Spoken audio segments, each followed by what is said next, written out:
Natural de Boston, Steve Callaghan, de 29 anos, está no meio da viagem de vela de seus sonhos. Lembro da primeira vez que saí para velejar. Adoro a sensação de velejar, de poder sair e viver uma aventura. Ele tinha navegado dos Estados Unidos até as Ilhas Canárias e agora está a caminho da jornada de volta de 5.600 quilômetros, de volta pelo Atlântico rumo ao Caribe. Testando. Eu achei que levaria no máximo um mês para chegar ao Caribe, mas eu conseguiria em algumas semanas. Para Steve, viajar é uma aventura e também uma forma de fuga. Minha vida estava uma bagunça. Meu casamento não tinha dado certo. Acabamos nos separando. E lá estava eu, pronto para uma nova fase.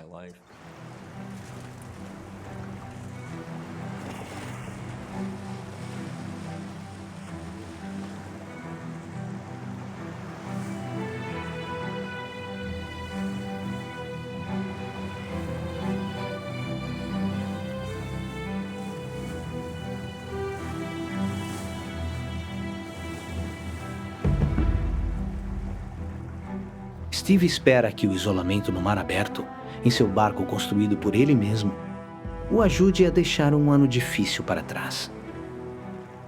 Eu estava sozinho lá fora e, tudo bem, sabe? Eu não precisava de gente. Não precisava tanto assim da sociedade. Me via mais como uma criatura do mar. Na primeira semana de Steve no mar, o tempo não poderia ser melhor.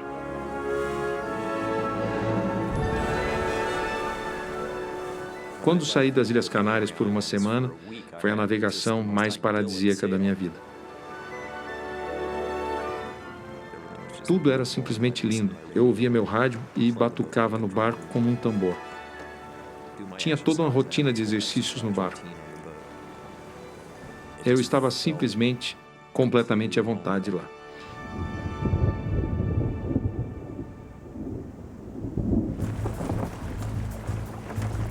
Mas a 1.200 quilômetros e uma semana no meio do Atlântico, o tempo começa a mudar.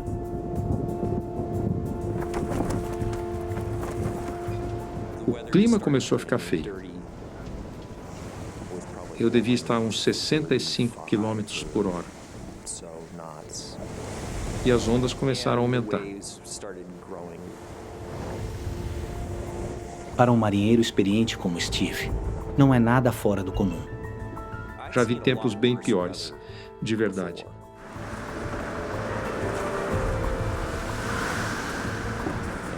Então eu imaginei, bem, vão ser 1 ou 2 dias e isso vai passar. Eu não estava preocupado, estava tudo bem.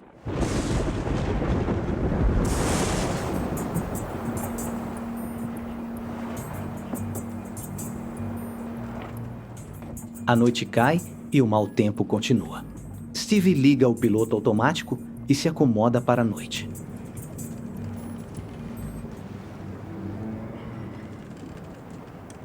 As pessoas pensam que velejar é uma atividade muito tranquila. Não é.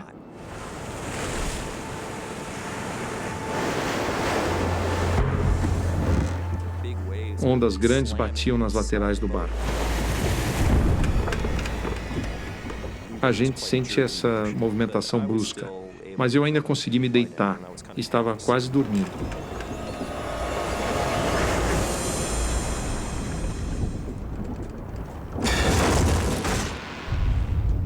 De repente ouvi um enorme estrondo no lado da proa. E aí veio uma enxurrada de água em cima de tudo logo em seguida. Steve não tem ideia do que atingiu, mas o casco do barco foi dilacerado.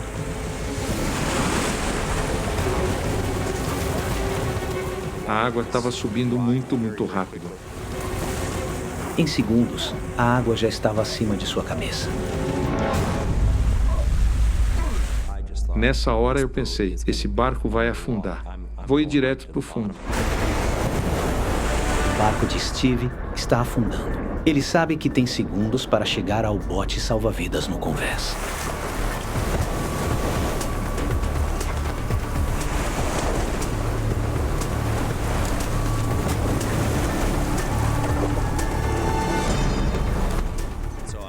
puxava a corda, mas ela ficava saindo.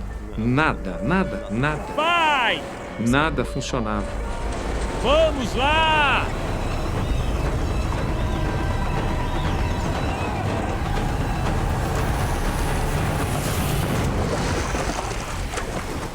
E então, pum, finalmente abriu.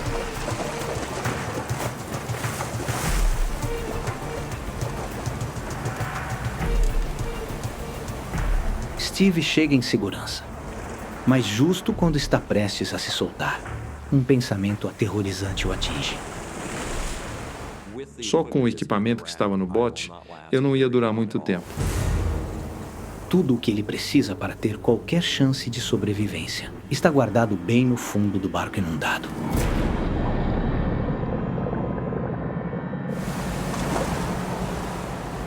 Era essencial que eu voltasse ao barco, mergulhasse e pegasse o equipamento. Mesmo percebendo que o barco poderia afundar nas ondas a qualquer instante. Contra todos os instintos. Ele sabe que não tem outra opção a não ser mergulhar de volta no barco que está afundando.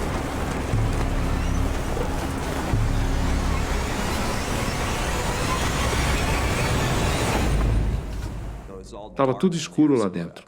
Não conseguia ver nada direito. Pude sentir o baque do impacto. Estava amarrado. Comecei a cortar.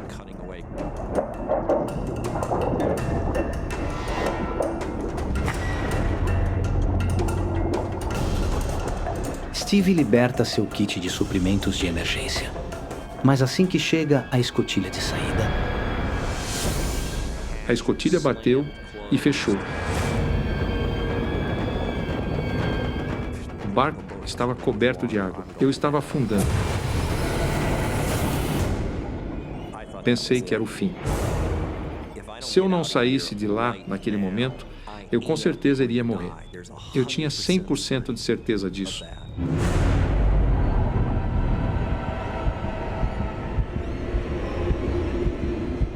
mas justo quando os pulmões de Steve estão prestes a explodir, uma onda enorme quebra em cima do barco.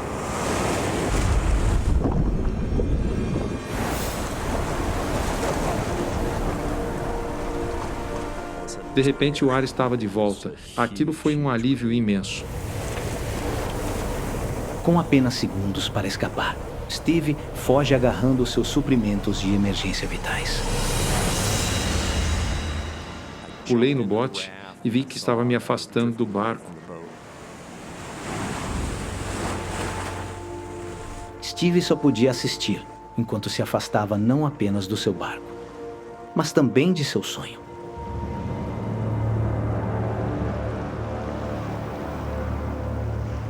À deriva no meio do Oceano Atlântico. Foi simplesmente devastador.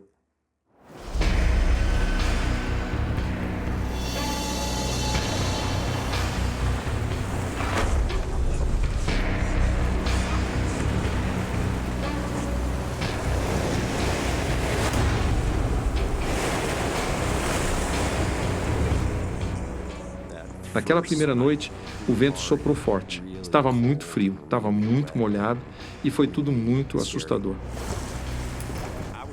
Eu estava tremendo muito, com medo de morrer de hipotermia. Talvez eu não aguentasse até de manhã.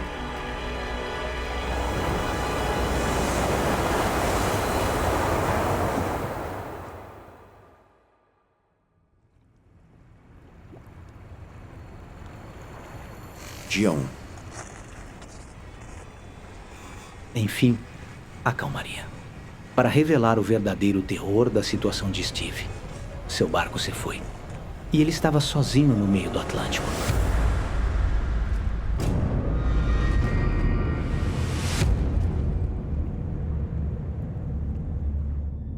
Eu estava muito longe de qualquer pessoa em uma parte muito vazia do oceano.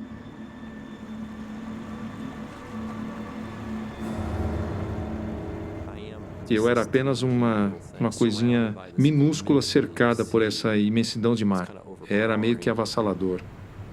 Steve não tem meios de comunicação e sabe que ninguém estará procurando por ele. Avisei o pessoal em casa. Dei uma previsão de 5 a 6 semanas saindo das Ilhas Canárias, sabe? Para não se preocuparem comigo se eu não aparecesse. Steve calcula que está a cerca de 1.600 quilômetros da terra firme e completamente à mercê dos ventos e correntes enquanto é empurrado mais para o oeste, levando o mar adentro. Eu estava num lugar onde não havia navegação e eu tinha que chegar nas rotas de navegação para ter alguma chance de ser resgatado. Steve estima que as rotas marítimas estão 560 quilômetros a oeste, mas mesmo assim, os ventos ainda o empurram na mesma direção. Levará pelo menos 2 semanas para ele chegar lá. E ele só tem um pequeno suprimento de água potável de emergência. Eu tinha cerca de 4 litros de água, o que teoricamente seria suficiente para talvez 8 dias. Sem água suficiente, ele quase não tem chance de chegar vivo às rotas de navegação. É uma grande ironia que o maior deserto do mundo, na verdade, seja o oceano. Não dá para beber essa água, não tem sombra e minhas chances de sobrevivência eram quase nulas. Além de um arpão e alguns outros suprimentos que ele resgatou do barco, Steve descobre 3 kits de emergência de purificação de água, chamados purificadores solares. Os meus purificadores solares foram criados na Segunda Guerra Mundial para pilotos abatidos. Nunca conheci ninguém que tivesse usado isso. Eu tinha 8 litros de água. Levaria mais de 2 semanas antes de chegar à rota de navegação. Os purificadores solares eram cruciais para qualquer sobrevivência a longo prazo. Steve enche o purificador com água do mar, sabendo que o calor do sol deve separar o sal da água.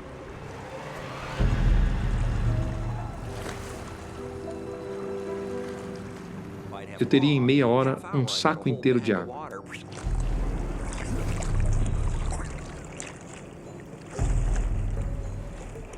Tentei de novo e de novo.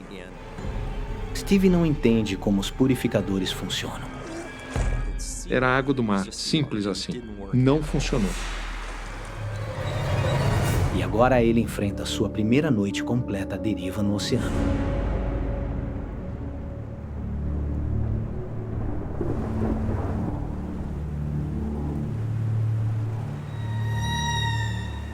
Eu estava desesperadamente solitário. Não tinha nada naquilo tudo que não fosse uma experiência infernal. Steve sabe que é essencial resolver o problema da água potável, e a tempestade lhe dá uma ideia. Eu sabia que a maioria dos sobreviventes coletava a água da chuva. Se Steve conseguir usar o todo do bote para coletar água da chuva, ele pode ter encontrado uma solução.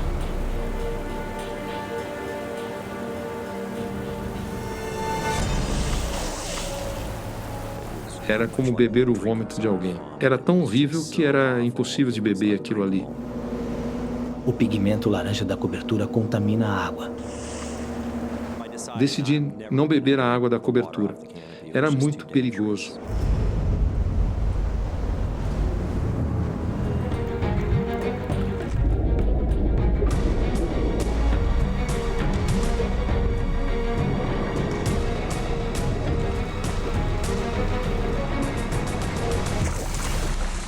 Cravei a lança no dourado do mar. Mas quando pensei que peguei um peixe, passou direto e o dourado do mar simplesmente rompeu a ponta do arpão. E o dourado do mar virou e rolou para debaixo do bote. Foi um daqueles momentos que o coração sobe na boca.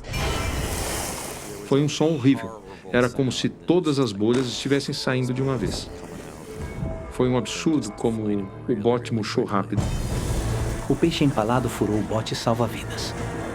Steve agora está afundando no oceano. E eu sabia que estava com um problema muito grave.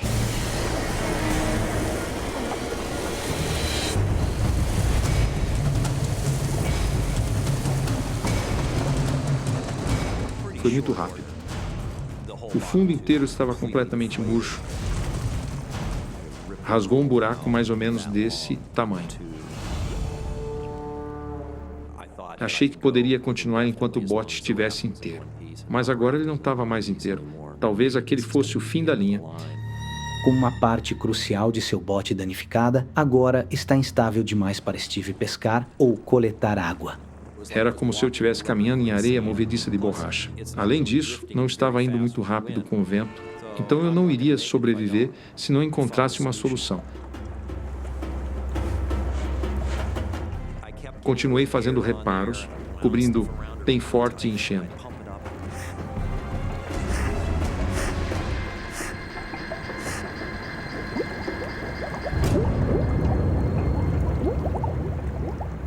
Eu continuei tentando repetidamente, dia após dia.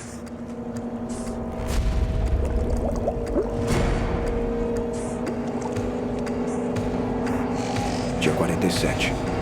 Dia 48. Dia 49. Por favor. Foi tão deprimente, eu simplesmente não achava que pudesse consertar.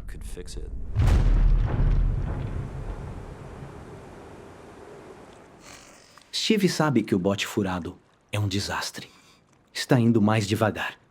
Ele gastava calorias preciosas tentando encher, mas o problema agora era ainda maior. Comecei a consumir tanto a água quanto o peixe que estava pendurado para secar. Eu não consegui renovar esse estoque enquanto o fundo estava murchando. Acredito que eu não teria durado muito tempo mais antes de morrer.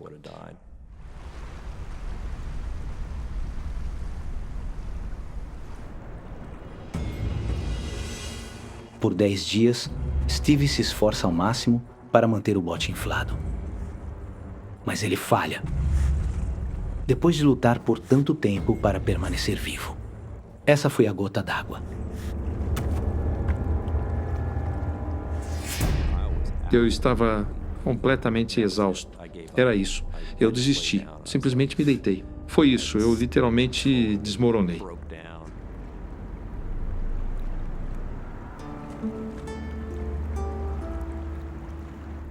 Eu ia morrer sozinho no meio do oceano, sem nunca ter tido sucesso nenhum na vida.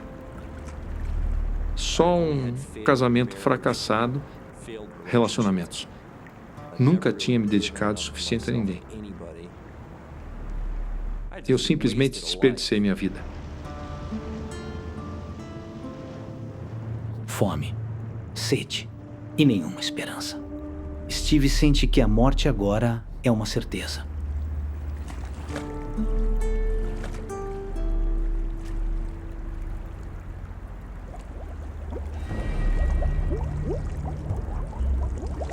E então fiquei com medo. O que senti foi muito real. Eu estaria morto em questão de horas se não me mexesse. Eu precisava reagir. Em um ato final de desespero, Steve procura por qualquer coisa que possa salvar sua vida. E aí algo aconteceu e fez sentido.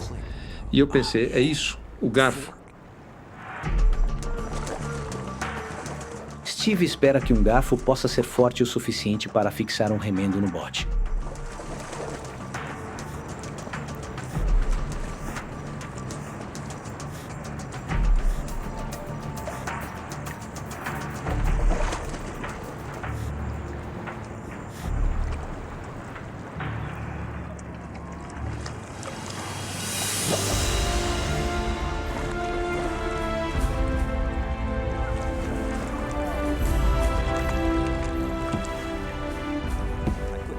Não podia pular de alegria nem nada.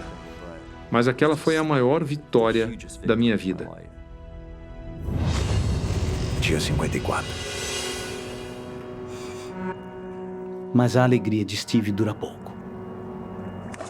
Seus suprimentos praticamente desapareceram. Ainda a centenas de quilômetros da Terra e com seu corpo desesperadamente fraco.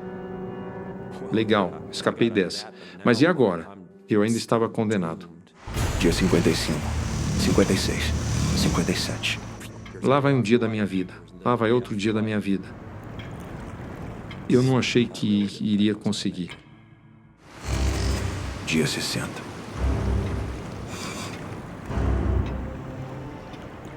Foi realmente um período para apenas sobreviver. Meu Deus, era uma vida às margens de tudo.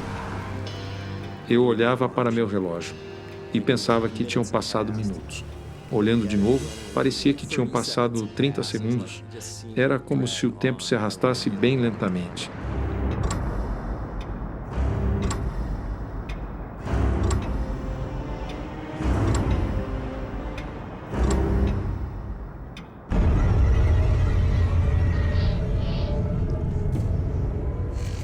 Dia 66.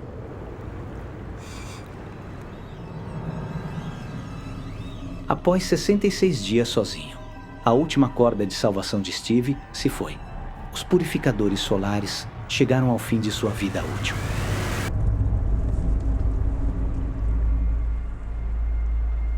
O tecido no fundo estava podre. Estava completamente inutilizável. Não tinha conserto. Seu único meio de produzir água potável agora se foi. Aquele era realmente o fim. Não tinha mais esperança. Estava acabando.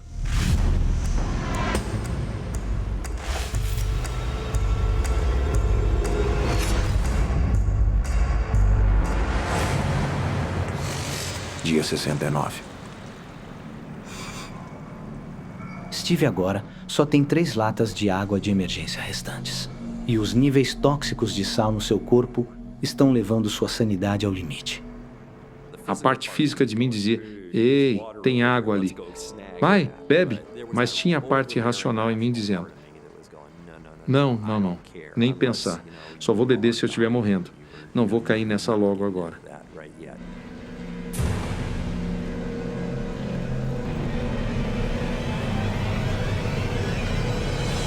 Era a visão do paraíso de quem estava no inferno.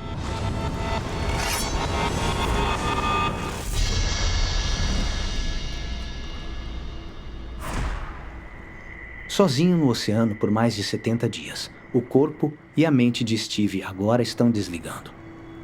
Sua única esperança é chegar à Terra. Eu esperava ver as ilhas, sabe? Dias e dias lá atrás. Dia 73. Dia 74.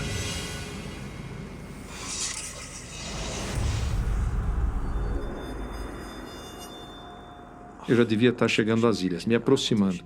Era para ter algum sinal que eu estava chegando. Mas Steve percebe algo chocante. Se ele tivesse calculado mal sua posição, correntes iriam arrastá-lo de volta para o meio do oceano, rumo a um destino fatal. Talvez eu estivesse muito ao norte das ilhas, rumo à Inglaterra, e chegar em 8 meses. Foi difícil. Estava muito preocupado que tivesse feito uma grande besteira e não conseguiria chegar. Eu não sabia de mais nada. Dia 75.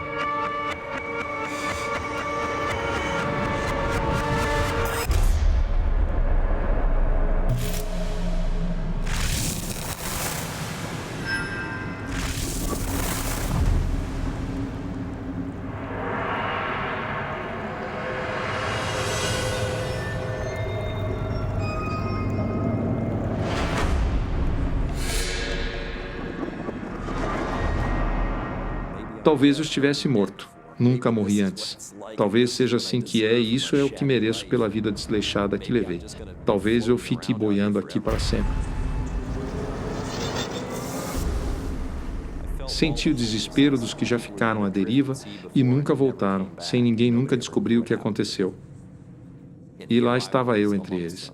Pude sentir todos à minha volta comigo. Era uma sensação horrivelmente desesperadora.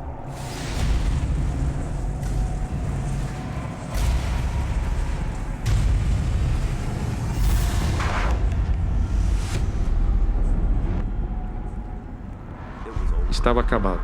Eu estava exausto. Não tinha mais nada a oferecer.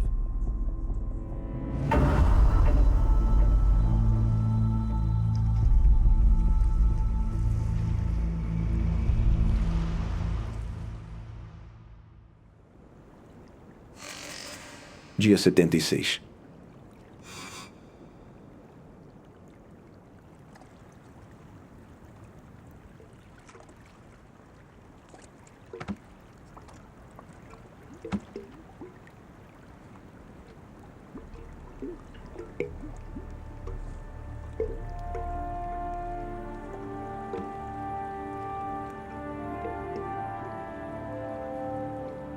E do nada, um monte de caixas, garrafas, plásticos. Para mim, aquele foi o primeiro sinal de mudança. Eu veria algo.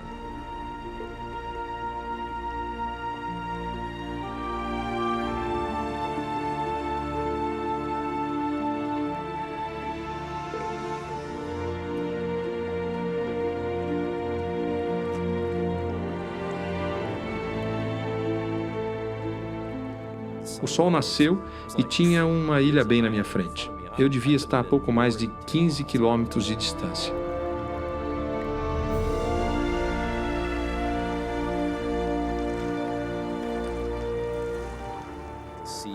Ver o verde da ilha foi tão incrível. Foi tão intenso, sabe? Tão bonito.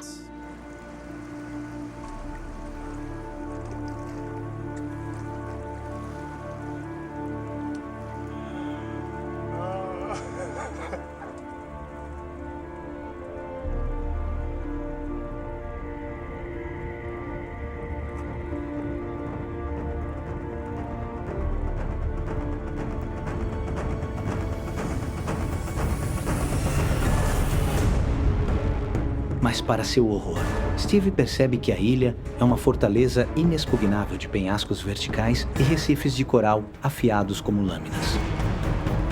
Isso! Cheguei aqui e simplesmente não tem nenhuma forma de conseguir aportar. Após suportar tanto por tanto tempo, Steve não pode deixar a salvação escapar dele no último obstáculo. Esta viagem termina hoje. Sem dúvidas. De um jeito ou de outro. Isso vai acabar.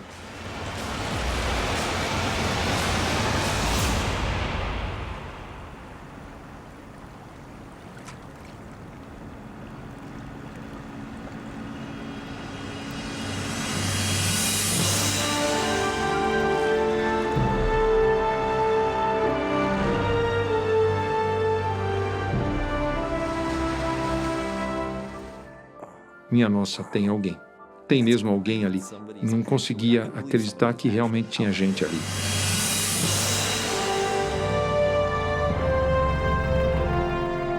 Na manhã do seu 76º dia à deriva, Steve é avistado por alguns pescadores locais.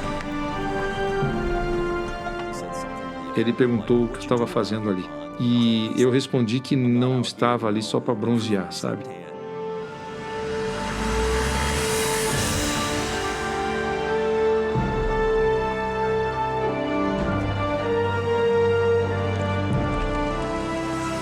Eu estava agitado como se meus sentidos estivessem ligados num circuito elétrico. Tudo parecia amplificado, as cores extremamente vibrantes, os cheiros intensamente marcantes. Aquilo tudo enchia meu coração. Era tão lindo para mim. Após suportar 76 dias em seu pequeno bote, os músculos das pernas de Steve atrofiaram. E agora ele pesava apenas 45 quilos. Imagem real do resgate.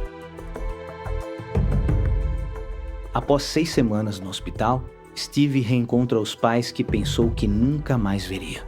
A pequena ilha de Marigalante, onde ele foi encontrado, está a apenas 96 quilômetros ao sul de seu destino original, Antígua.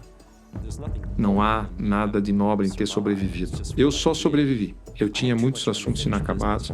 Acho que isso me manteve vivo em grande parte.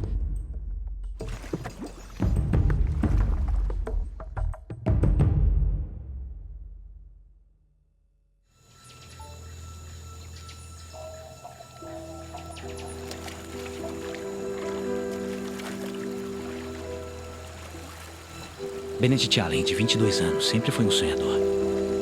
E ele está vivendo seu maior sonho até agora.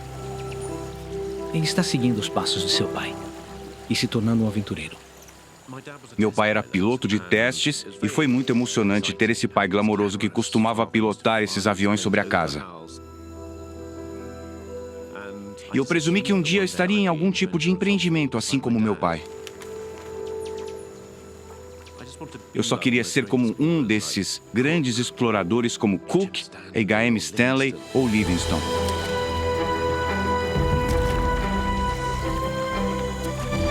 E para sua primeira expedição, Benedict veio à maior selva do planeta, a poderosa floresta amazônica. Quando criança, li em meus livros sobre Eldorado, que era essa mítica terra de ouro. Mas ninguém encontrou Eldorado, e pensei que um dia esse seria meu destino.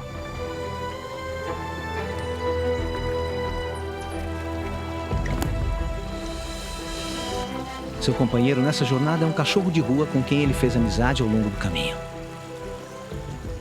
Eu estava sozinho e aquele cachorro me lembrava dos meus cachorros em casa. E eu o chamei de Cachu, que em indiano significa cachorro. Então, para mim, ele era simplesmente um cachorro.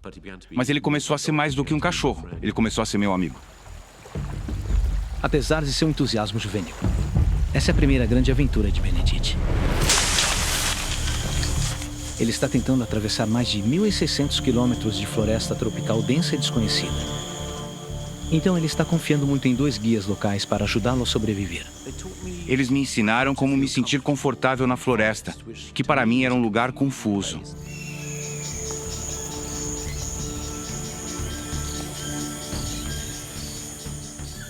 E então me mostraram o que eu podia comer e o que devia evitar, como caçar. Eu era totalmente dependente desses 2 homens e de sua extraordinária biblioteca de conhecimento. Por quê? Eu não sabia nada, você sabe absolutamente nada.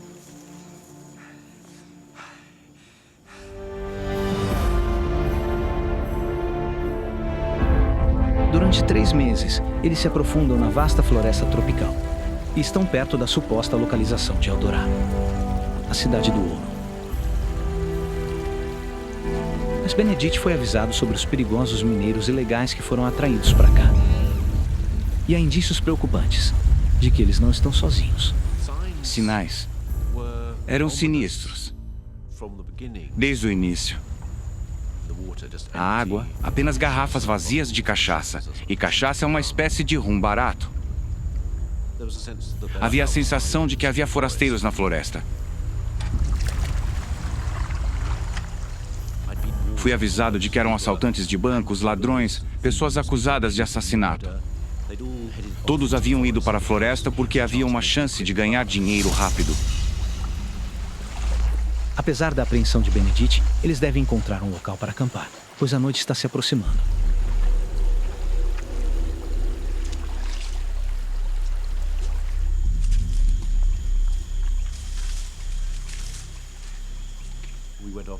Saímos por entre as árvores e de repente nos deparamos com esse pequeno povoado.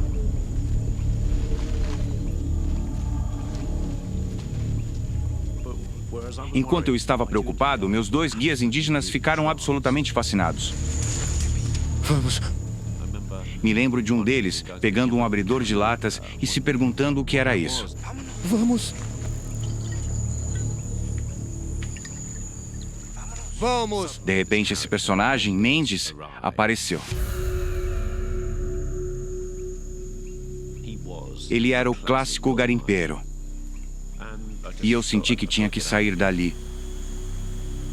Vamos. Vamos. O que está fazendo aqui? Estamos procurando o Eldorado. Eldorado? Estamos indo rio abaixo, em direção à foz do Amazonas. Não, meu amigo. Se você viajar para Yaxera, muito perigoso. As corredeiras estão perigosas. Mas posso te ajudar. Mendes me disse, olha, eu serei seu guia. Vou te levar rio abaixo em direção a Eldorado. Além disso, conheço uma trilha. Você poderá caminhar do rio até o mundo exterior. E que me diz?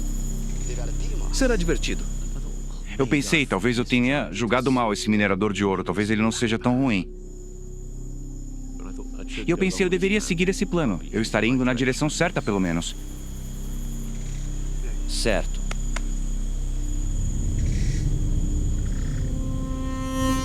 Benedict relutantemente aceita a oferta e se acomoda para passar a noite.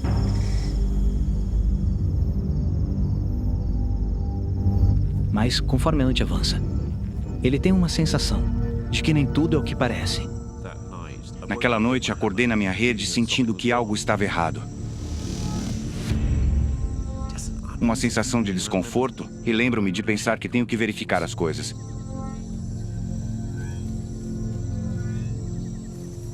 Então calcei minhas botas, fui até o rio para ver se minha canoa ainda estava lá, ver se os suprimentos ainda estavam lá. No fundo, acho que eu só queria garantir que minha saída estava segura.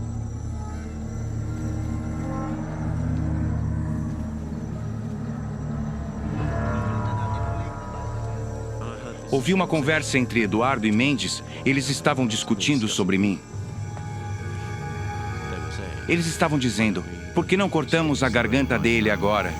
Por que não cortamos a garganta dele agora? E quanto aos índios? Será que se importariam? Se o matarmos? Não. Eles não se importariam nem um pouco. Sentia um medo crescente e a adrenalina começou a pulsar nos meus ouvidos. Venha. Vamos fazer isso agora. Quem vai fazer? Eu mesmo. Enquanto ele estiver dormindo.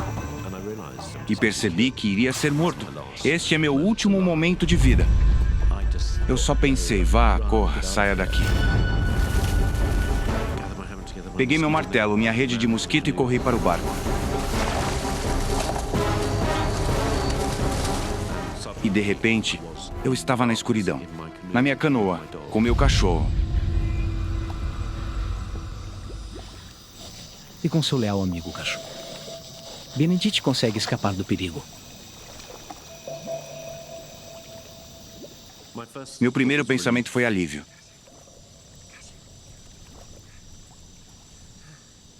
Foi então que tive essa terrível e crescente percepção de que eu não estava seguro.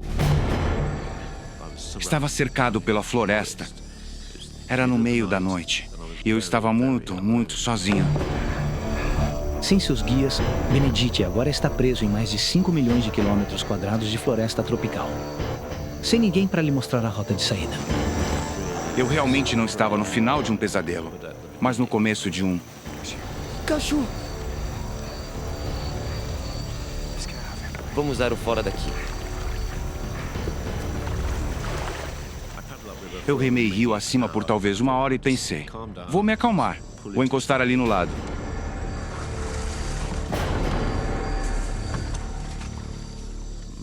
Fiz um pequeno acampamento e pensei que precisava aceitar essa nova situação. E a situação era, meus sonhos de infância acabaram. E eu senti, eu tenho que sair daqui.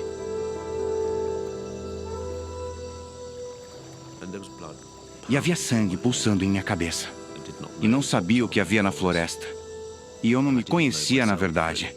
Eu não sabia se tinha a capacidade de sobreviver.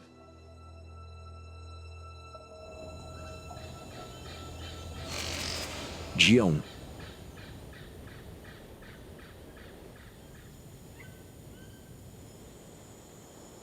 Quando a primeira luz surgiu, pude ver essa floresta absolutamente imensa e lá estava eu, no meio dela, absolutamente sozinho.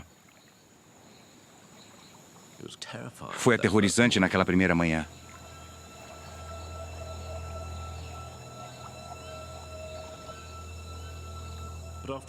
Mas depois de um tempo eu pensei, não, vá lá, se recomponha, é o primeiro dia. Então comecei a examinar meus suprimentos, tentando descobrir se eu tinha o suficiente para me tirar da floresta. Bom menino. E pelas estimativas de Benedict, ele tem arroz, açúcar e carne seca suficientes para durar aproximadamente 2 semanas. E ele tem um mosquiteiro, um facão e um kit de sobrevivência. Tudo básico que ele precisa para se manter vivo. Se eu quisesse ver minha mãe e meu pai novamente, teria que me arriscar a encontrar uma trilha para sair da floresta, e essa é a opção que parecia ser a única sensata. Mas Benedict sabe que procurar uma rota para sair da floresta significa entrar em águas completamente desconhecidas.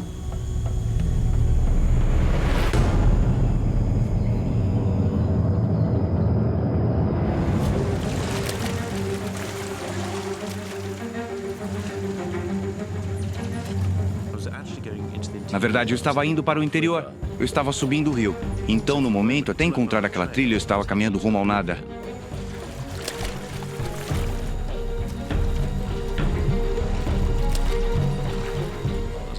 Enquanto remava rio acima, comecei a ter mais esperança. Então, de repente, surgiram as corredeiras.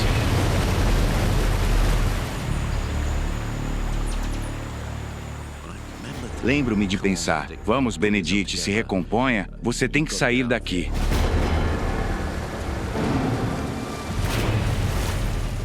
Passei muito tempo arrastando a canoa pelas corredeiras.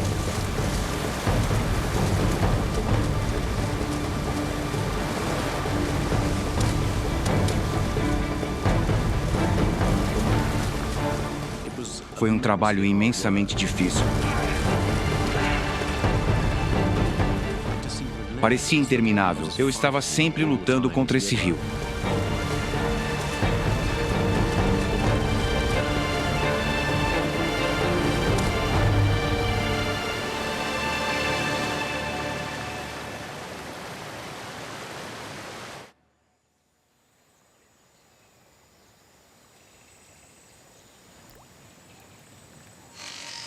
Dia 3.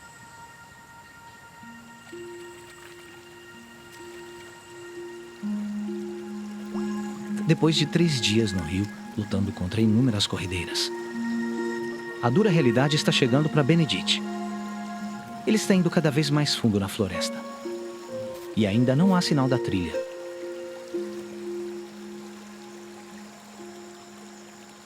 No terceiro dia, todo o meu entusiasmo inicial havia se esgotado.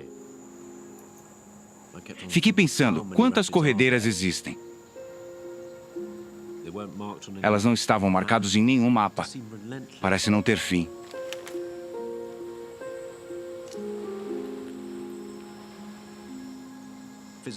Fisicamente, eu me sentia destruído. Minhas mãos estavam em frangalhos e bolhas por toda parte, queimaduras da corda.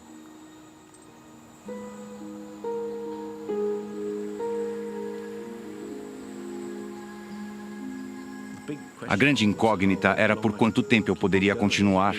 E não era que eu estava ficando sem comida. Eu estava apenas perdendo fé em mim mesmo.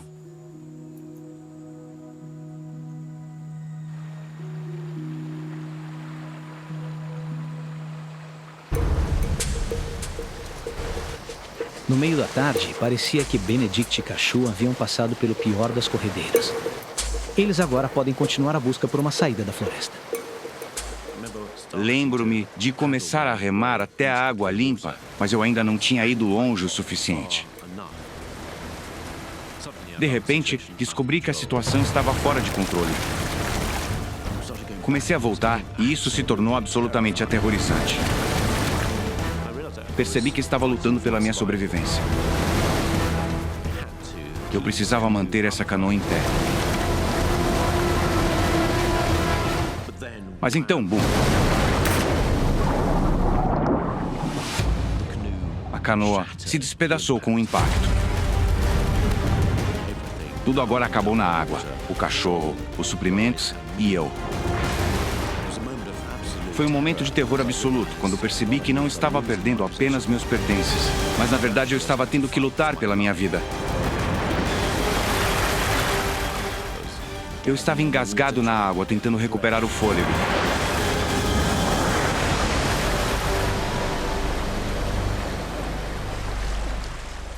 Finalmente consegui algum impulso e segui meu caminho em direção à margem do rio.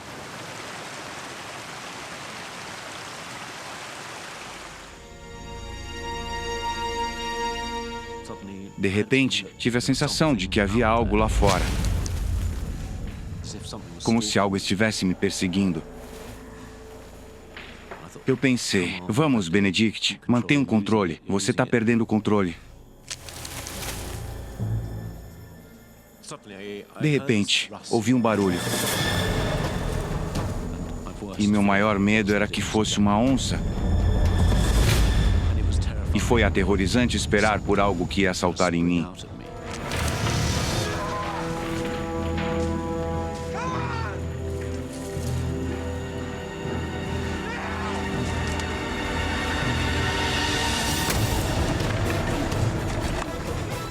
Disparei alguns sinalizadores de emergência. Vem pra cima!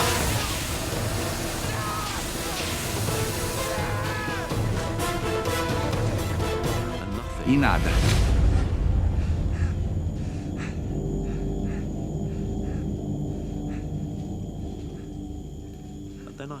De repente, escutei um rosnado.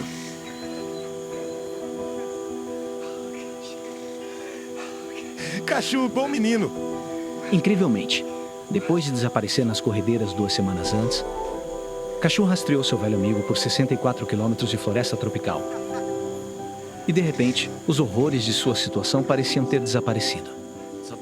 De repente, pareceu que eu tinha recebido um milagre, um sinal de esperança de que tudo ia ficar bem novamente. Eu tinha alguém que conseguia entender o que eu estava passando. Isso restaurou muito de mim, de alguma forma, que eu havia perdido, que havia sido levado pela brutalidade da floresta. O reaparecimento de Cachu elevou o ânimo de Benedict e revigorou sua determinação de voltar para casa.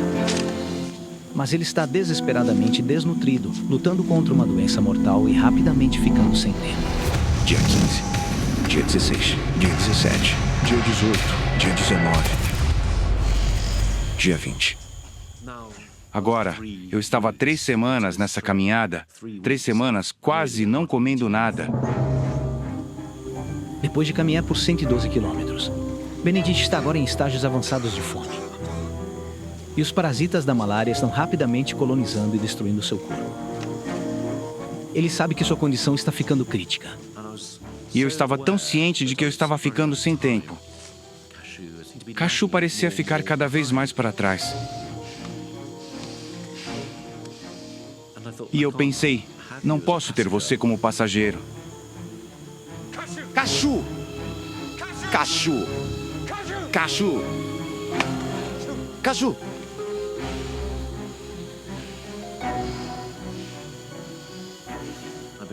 Daí eu pensei, espera aí, tem toda essa carne em você.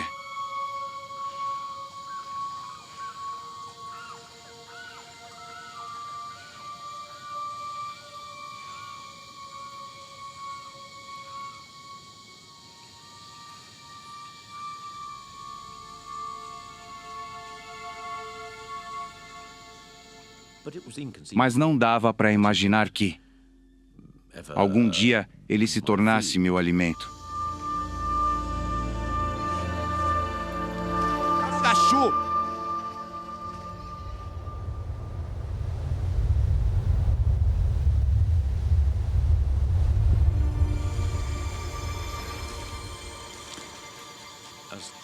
Com o passar do dia, comecei a sentir falta de água e percebi que não estava apenas morrendo de fome, estava desidratado.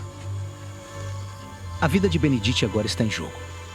Os efeitos da fome e da malária significam que ele precisa ingerir mais e mais líquido, mas está ficando cada vez mais difícil de encontrar. E considerando que uma pessoa normal pode durar 3 dias sem água em sua condição, ele não vai durar 24 horas. Eu estava desesperadamente lambendo folhas, lambendo pedras, só para conseguir um pouco de água no meu sistema, só para me sustentar.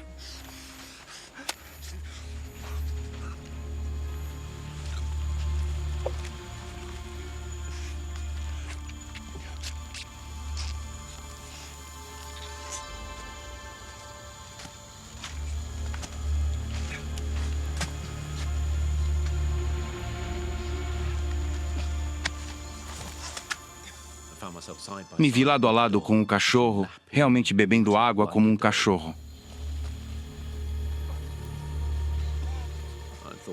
Pensei que o instinto animal estava vindo à tona para me manter firme.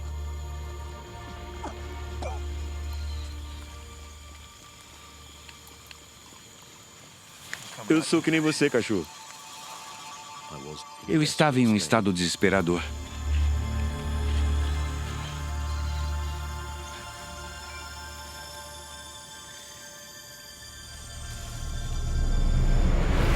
Dia 21, dia 22, dia 23, dia 24.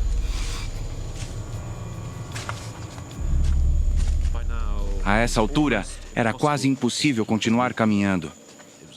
Foi um momento de verdadeira crise. Mentalmente, eu tinha menos noção do que estava acontecendo. De onde eu estava, se estava de dia ou de noite, o que estava acontecendo, o que estava na minha imaginação. Estava muito claro que eu tinha cada vez menos noção de quem eu era. A esta altura, Benedict está tão emagrecido e a malária está tão avançada. Seu cérebro está começando a se desligar. E à medida que sua clareza e senso de identidade se dissolvem, ele sabe que sua morte está se aproximando cada vez mais. Eu estava em um enorme terror, de verdade, acreditando que aquelas eram minhas últimas horas de sanidade. Eu escrevo repetidamente: não preciso morrer, não preciso morrer. E Benedict percebe isso, a menos que ele coma imediatamente. Este pode muito bem ser seu último dia de vida. De qualquer jeito, chegou um momento. Quando eu pensava, é isso, esse é o dia.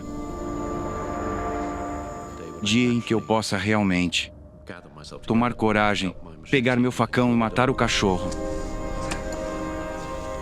Sem a nutrição que o cachorro fornecerá, Benedict é um homem morto. Ele agora não tem escolha a não ser matar seu único amigo. Parecia que eu era um carrasco neste momento, mas me lembro dessa terrível covardia. De caminhar atrás dele, sabendo que não podia realmente encarar, matar o cachorro de frente.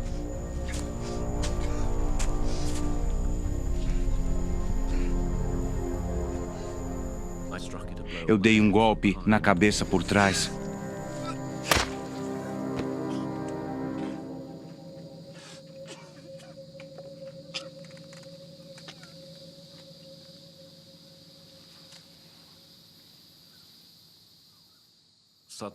De repente, havia uma saída desse inferno.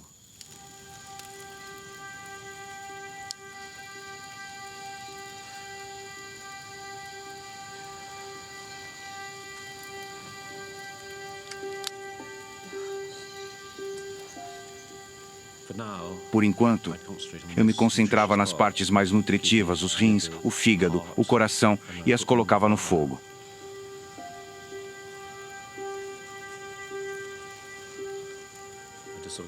Eu meio que os comi em silêncio e com bastante tristeza, na verdade.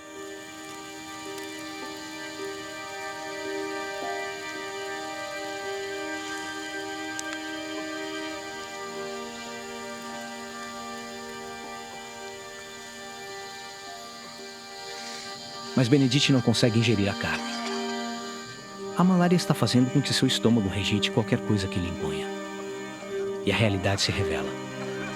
Ele acabou de usar sua última chance. Dia 25, dia 26, dia 27.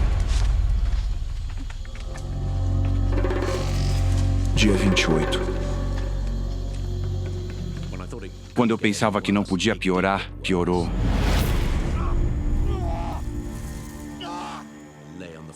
Me deitei no chão da floresta, consumido pela dor. Meu fígado e meus rins estavam sendo atacados, lutando apenas para me manter são. A malária de Benedict chegou agora à fase final e fatal. Os parasitas estão se multiplicando agressivamente e destruindo seus órgãos vitais, fazendo seu corpo entrar em colapso. Dentro de 24 horas. Ele experimentará primeiro o coma e depois a morte. Este foi o momento em que tudo poderia acabar muito rapidamente. Eu senti o pânico aumentando e de que precisava sair da floresta, tinha que fazer o que fosse preciso.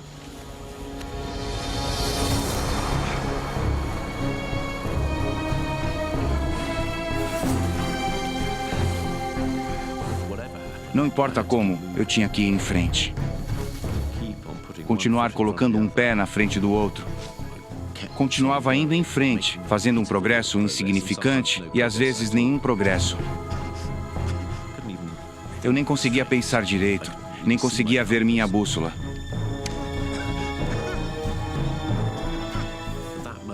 Naquele momento, eu pensei, bem, eu simplesmente nunca vou sair daqui. Era simplesmente grande demais para lutar e eu estava perdendo aquela luta.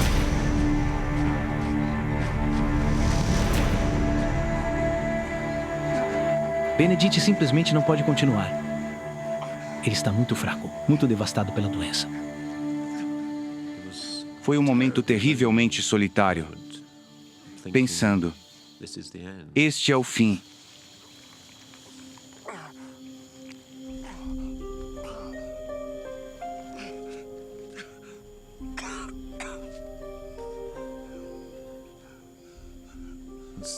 E de repente, em meio a todo esse desespero, essa confusão, essa sensação de estar preso nessa prisão, uma visão que sempre ficará comigo.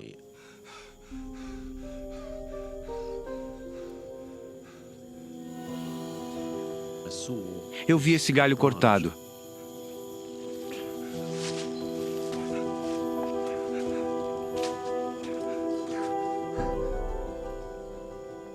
O corte em si estava escurecido, então tinha sido feito há algum tempo, mas tinha sido feito por um humano.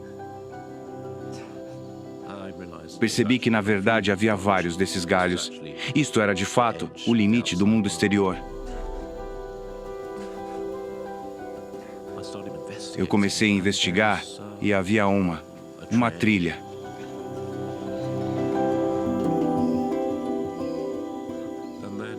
E então, eu acabei de ver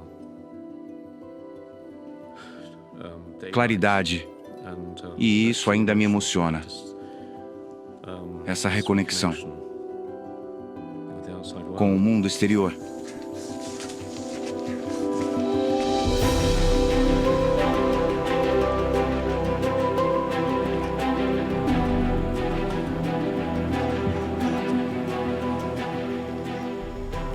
A única coisa que eu estava ansioso, rezando, imaginando estava simplesmente ali e era absolutamente avassalador.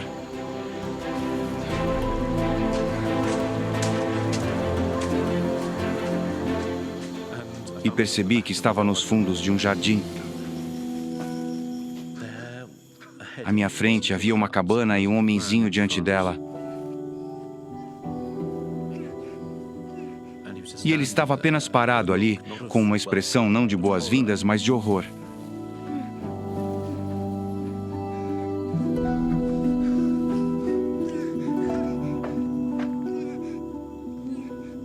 E essa foi minha última lembrança.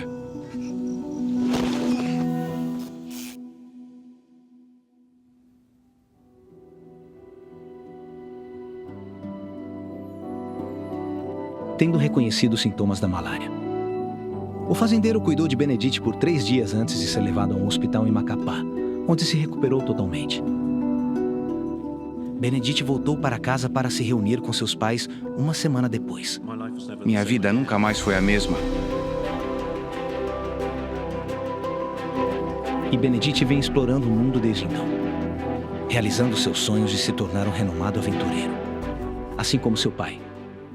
Eu estava indo para a selva, indo para o deserto, indo para o Ártico, me esforçando até o limite, tentando tocar aquela experiência que tive que foi tão profunda.